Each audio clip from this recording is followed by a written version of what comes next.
ایک معاملہ be be کے سامنے لایا گیا جس میں ایک مومنہ خاتون تھی اور ایک عورت ایسی تھی کہ جو ایمان سے آری تھی،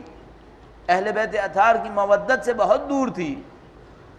معاملہ بی بی کے سامنے لایا گیا، بی بی نے معاملے کو حل کیا، اور جب تمام شواہد جمع ہوئے تو لوگوں کے سامنے بالکل واضح ہو گیا کہ وہ جو مومنہ تھیں ان کے پاس حق تھا اور وہ کامیاب تھیں۔ ایک خاتون آئی اور کہیں کہ بی بی آپ کے سامنے معاملہ آیا یہ کہ مومنہ کامیاب ہو گئی، اس سے ہمارے دل خوش ہو گئے۔ بی بی نے فرمایا تمہارے تو دل خوش ہوئے اور تمہیں نہیں معلوم اس مومنہ کی کامیاب ہونے سے ملائکہ خدا کتنے خوش ہوئے ہیں۔ آپ بہت کچھ کر سکتے ہیں،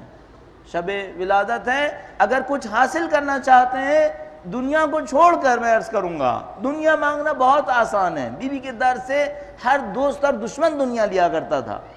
آپ بی بی کے در سے صرف دنیا طلب نہ کریں، آج کچھ اور طلب کرنے کی کوشش کریں۔ آج عیدی کی رات ہے،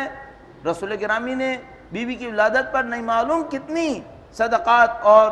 مختلف لوگوں کو عطیات دیے تھے۔ آج کا موقع ہے کہ آپ اور میں اہل بیت اطہار علیہ السلام کے سامنے کھڑے ہوں، جو عزیز ترین چیز آپ کو چاہیے ہے، جو آپ سمجھتے ہو کہ یہ باقی رہنے والی ہے، وہ آپ اہل بیت اطہار سے طلب کریں۔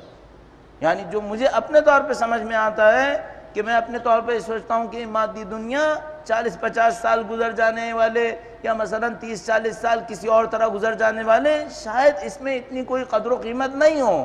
کہ اس کو اہل بیت اطہار علیہ السلام سے کسی انتہائی اہم موقع پر طلب کیا جا سکے۔ میرا اپنا خیال ہے شاید اخروی دنیا کی سعادتوں کو طلب کرنا زیادہ اہم ہوگا، اور اخروی دنیا کی سعادتوں کو طلب کرنے میں جو چیز سب سے اہم نظر آتی ہے وہ یہ کہ انسان اپنی عزیز ترین چیز اللہ کی راہ میں قربان کر دے، جو اس گھرانے کا خاصہ تھا، جو اس گھرانے نے انجام دیا۔ 11 نسلیں اسلام کی راہ میں قربانی دے دی۔ میرا اپنا یہ خیال ہے آج آج ولادت کے اس موقع پر آپ اور میں جو طلب کریں وہ یہ کہ بی بی یہ دنیا کیسی بھی گزر جائے گی، چاہتے ہیں موت آپ کے نام پر آئے۔